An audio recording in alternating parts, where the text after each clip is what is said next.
Hello everyone, welcome to Full Circle Trader. I hope everyone is fine and healthy. So many viewers have requested for a video analysis, especially the daily market analysis in Hindi. So इस market analysis वाले video में हम लोग हिंदी में बातचीत करेंगे आज. So कुछ बहुत ही important points हैं जिसके बारे में हम जल्दी से डिस्कस करते हैं. तो जैसा हम पहले ही डिस्कस कर चुके थे कि एक पुल बैक बहुत असेंशियल हो चुका है इस मार्केट में, और अब इस रन अप के बाद, इस स्ट्रॉन्ग मोमेंटम मूव के बाद एक पुल बैक बनता है. तो पुल बैक ऑलरेडी स्टार्ट हो चुका है. जिस दिन ये वाला सेलिंग डे बना था, इसने 50% तक इस ग्रीन कैंडल को ब्रीच नहीं किया था. वो इसके 50% के ऊपर था. तो एक एक्सपेक्टेशन थी कि मे बी ये कुछ एक दो दिन और ऊपर ही कंसोलिडेट करके वापस से अपना अप ट्रेंड रिज्यूम कर ले, मगर ऐसा नहीं हुआ. आज गैप डाउन हुआ है मार्केट, और मार्केट ने इस कैंडल के लो को भी ब्रेक कर दिया है. अब ये जो रेजिस्टेंस लाइन है यहाँ पर, विच इज 17,700, ये इस कैंडल का लो थी, जो कि इस कैंडल ने आज, इस गैप डाउन कैंडल ने आज ब्रीच कर दिया है.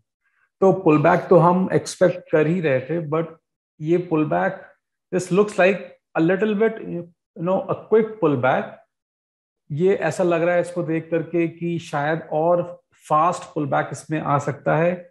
अब ये पुल बैक कहां तक जाएगा, दैट्स अ क्वेश्चन मार्क, क्योंकि हमारे पास अभी भी गैप ओपन है यहाँ पर. अब ये इस गैप को फिल करता है, या फिर जो ये नेक्स्ट सपोर्ट है 17,400 वाला, जो कि एक माइनर सपोर्ट एरिया है, इस सपोर्ट एरिया तक आता है, ये हमें देखना होगा.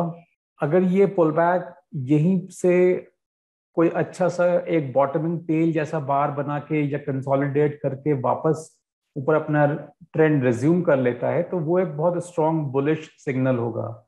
बट अगर ये पुल बैक पूरा माइनर सपोर्ट एरिया तक आता है या इसको भी ब्रीच कर देता है, तो ये जो अप ट्रेंड है देन उसमें कुछ वीकनेस आ सकती है. नाउ जो न्यू व्यूअर्स हैं उनके लिए मैं एक बार फिर से रिपीट करता हूं कि ये जो माइनर सपोर्ट एरिया है ये क्या होता है. तो हम जानते हैं कि जैसा जो अप ट्रेंड होता है उसका मतलब होता है कि जब मार्केट नए हायर हाईज और हायर लोज बनाता है तो उसे हम अप ट्रेंड कहते हैं. तो जो रीसेंट हाई होता है, जब प्राइसेस लौट के उस रीसेंट हाई तक आते हैं, इसे माइनर सपोर्ट कहते हैं. और जो रीसेंट लो बनाता है, अगर प्राइसेस यहां तक वापस आते हैं, तो इस रीसेंट लो को मेजर सपोर्ट एरिया कहा जाता है. तो ये जो एरिया है यहाँ पर 17,400 वाला, ये माइनर सपोर्ट एरिया है. अब मेरी एक्सपेक्टेशन ऐसी है कि या तो इसको यहीं पर पुल बैक एक छोटा सा बॉटमिंग टेल जैसा बना के वापस अपना रिज्यूम कर लेना चाहिए अप ट्रेंड. अगर ये और पुल बैक करता है और इस माइनर सपोर्ट एरिया तक आ जाता है, तो इसका मतलब है होगा कि मे बी थोड़ा सा ट्रेंड में वीकनेस आ जाए. दूसरी इंपॉर्टेंट बात यह है कि अब हमारा 20 MA भी राइज कर रहा है. अगर प्राइसेस पुल बैक होकर के माइनर सपोर्ट एरिया तक आते हैं और राइजिंग 20 MA से मीट करते हैं, तो वो एक अच्छा स्ट्रॉन्ग पुश दे सकता है प्राइसेस को वापस उसका ट्रेंड रिज्यूम करने में. वीकली में हम ऑलरेडी देख चुके हैं कि ये हमने एक स्ट्रॉन्ग रन अप बनाया है इस चार्ट ने, और अब इतने स्ट्रॉन्ग रन अप के बाद में मोमेंटम कुछ स्लो होता हुआ दिख रहा है. यहाँ पर स्लोइंग मोमेंटम का मतलब है कि जब बहुत स्ट्रॉन्ग एक मोमेंटम मूव आ जाता है, तो जिन लोगों ने भी नीचे के एरिया में इस मार्केट को बाय किया होगा, they will start losing the confidence. अब हल्का सी भी सेलिंग प्रेशर अगर मार्केट में इंक्रीज होती है, probably they will jump out और वो अपने ट्रेड से बाहर निकलने की कोशिश करें, क्योंकि हम वीकली रेजिस्टेंस के पास में भी हैं. मार्केट ऑलरेडी एक अच्छा मूव दे चुका है, तो एक स्लोइंग मोमेंटम यहां पर बनता है, जो कि ऑलरेडी हो रहा है, जो कि इस पुल बैक की थ्योरी को और सपोर्ट देता है. तो मोस्ट प्रोबेबली हम शायद और ज्यादा पुल बैक देखें. अब अगेन, जैसा कि मैंने बोला कि ये पुल बैक कहां तक होगा ये हमको मॉनिटर करना है, और ये बहुत इंटरेस्टिंग होगा. अगर प्राइसेस पलटते हैं, यहीं से टर्न ले लेते हैं, तो बहुत अच्छा है. अगर प्राइसेस लौट करके पूरा माइनर सपोर्ट तक आ जाते हैं या उसको भी ब्रीच करते हैं, तो फिर हमको वापस से अप ट्रेंड में बहुत सोच समझ के ट्रेड लेना है।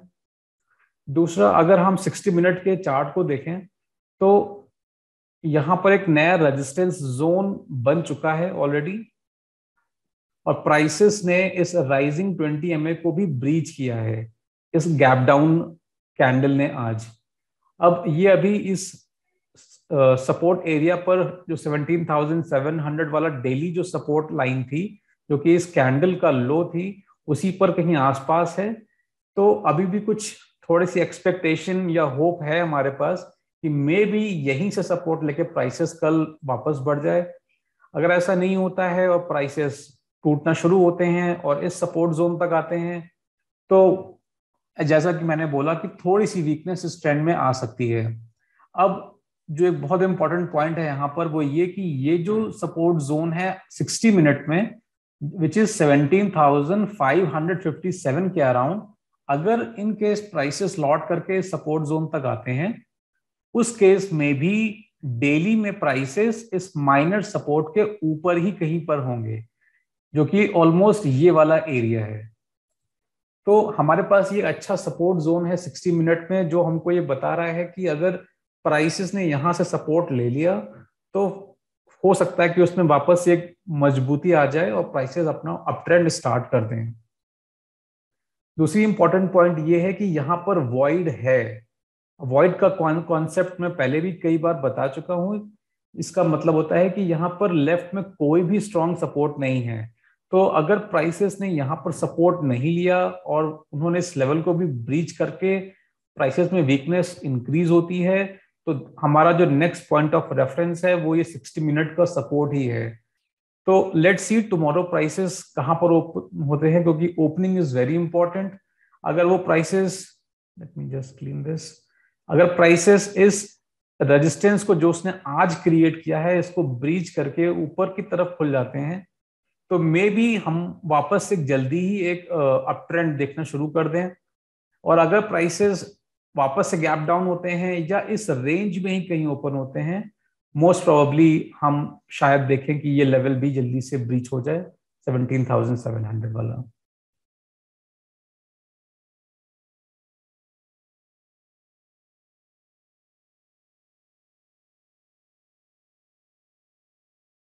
Bank Nifty almost similar chart ही है निफ्टी जैसा। जो बहुत इंपॉर्टेंट पॉइंट यहाँ पर नोट करने की है डेली टाइम फ्रेम में वो ये है कि ये वाला जो सेलिंग डे था ये निफ्टी के कंपैरिजन में ज्यादा स्ट्रांग है। इस कैंडल ने इस ग्रीन कैंडल के 50% मार्क को भी ब्रीच किया है। मतलब कि ये सेलिंग, इसकी ओपनिंग इस कैंडल के ऊपर हुई है और इसकी क्लोजिंग 50% से ज्यादा हुई है, ऑलमोस्ट 75-80% पे जाकर क्लोज हुआ था। इसका मतलब ये था कि इन लेवल्स पे जहां पर ये रेड कैंडल ओपन हुआ था वहां पर सेलर्स बहुत स्ट्रांग है और यहां से सेलिंग इंक्रीज हुई है। और उसके बाद आज का जो गैप डाउन है उसने पूरी तरीके से बहुत क्लियरली इस कैंडल के लो को ब्रेक कर दिया है। तो ये डेली निफ्टी की तरह बैंक निफ्टी में भी हमारे पास एक ये नया रेजिस्टेंस जोन यहाँ बन चुका है। प्राइसेस इस समय इस कैंडल के लो के आसपास ही हैं।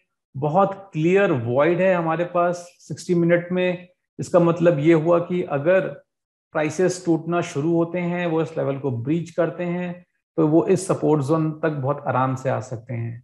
अब जो मेजर डिफरेंस है बैंक निफ्टी और निफ्टी के चार्ट में वो ये कि अगर प्राइसेस 60 मिनट में जैसा कि दिख रहा है कि ब्रेक होकर के इस सपोर्ट जोन तक आ सकते हैं, तो 60 मिनट का ये सपोर्ट जोन बैंक निफ्टी के डेली चार्ट में इस माइनर सपोर्ट के नीचे है। ये जो माइनर सपोर्ट एरिया है ये 36,870 का अराउंड है, जबकि ये जो सपोर्ट जोन है डेली का ये 36,500 के लेवल के आसपास है। और 36,500 इज ऑलमोस्ट ये वाला लेवल होगा जो कि माइनर सपोर्ट एरिया के थोड़ा सा नीचे है। तो अब सोचने वाली बात यहाँ पर यह है कि अगर ये प्राइसेस ब्रेक होते हैं और सपोर्ट जोन पे आ जाते हैं, तो इसका मतलब ये होगा कि डेली में हम इस माइनर सपोर्ट को भी ब्रेक कर देंगे। अगर माइनर सपोर्ट भी ब्रेक होता है, उस केस में हमारे पास नेक्स्ट मेजर सपोर्ट एरिया ये वाला एरिया है। और अगर प्राइसेस ब्रेक होके इस लेवल तक आते हैं तो सेलिंग और ज्यादा इंक्रीज हो सकती है। हाउएवर, जो अभी का सिनेरियो है उसमें ऐसा देख के नहीं लगता है कि प्राइसेस इतना ज्यादा टूटने चाहिए, और मोस्ट प्रोबेबली इसी जोन पे या इस माइनर सपोर्ट और इस कैंडल के लो के बीच का ये जो जोन बना हुआ है, यहीं से प्राइसेस को कहीं एक अच्छा सपोर्ट लेकर के वापस से अपना अप ट्रेंड रिज्यूम करना चाहिए। अब मैं एक चीज, एक टेक्निकल कॉन्सेप्ट पहले भी कई बार डिस्कस कर चुका हूं कि अगर एक स्ट्रॉन्ग मोमेंटम मूव के बाद प्राइसेस जब पुल बैक होते हैं, तो वो अगर ज्यादा पुल बैक होने की बजाय थोड़ा सा ही पुल बैक लेते हैं, यानी कि इस मोमेंटम मूव के जो अपर 1/3 एरिया है या 1/4 एरिया है, उस एरिया में ही सपोर्ट पुल बैक लेकर के एक सपोर्ट जोन जैसा क्रिएट करके वापस से अपना अप ट्रेंड स्टार्ट कर लें, तो ये एक स्ट्रॉन्ग ट्रेंड का इंडिकेशन है। तो मोस्ट प्रोबेबली बैंक निफ्टी में ऐसा हो सकता है, क्योंकि हमारे पास एक स्ट्रॉन्ग मोमेंटम मूव का पॉइंट है। यहाँ पर प्राइसेस अपने बिल्कुल नीचे के लेवल से ऊपर चल करके आए हैं, तो दैट मीन्स समथिंग। इसका मतलब है कि मार्केट में बाइंग हुई है और वो बाइंग अभी कंटिन्यू हो सकती है।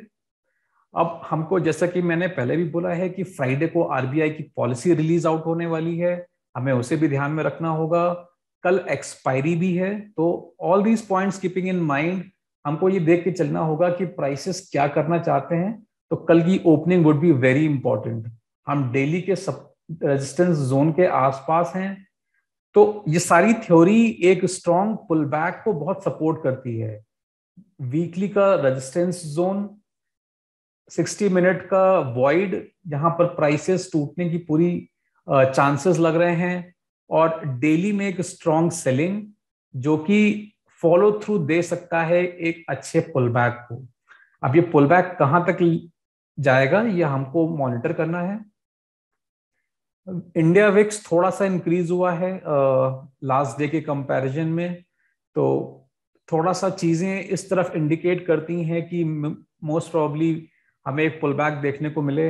अब क्योंकि कल एक्सपायरी भी है, तो ये पुल बैक कल आता है या ये यहीं किसी अपर लेवल पे ही कंसोलिडेट करके फिर फ्राइडे को एक अच्छा पुल बैक देता है, ये सब चीजें हमें नोट करनी होंगी। तो हमारा जो इंट्राडे के जो ट्रेड्स होंगे वो तो मोस्टली वो मॉर्निंग की ओपनिंग पे ही डिपेंड करेंगे।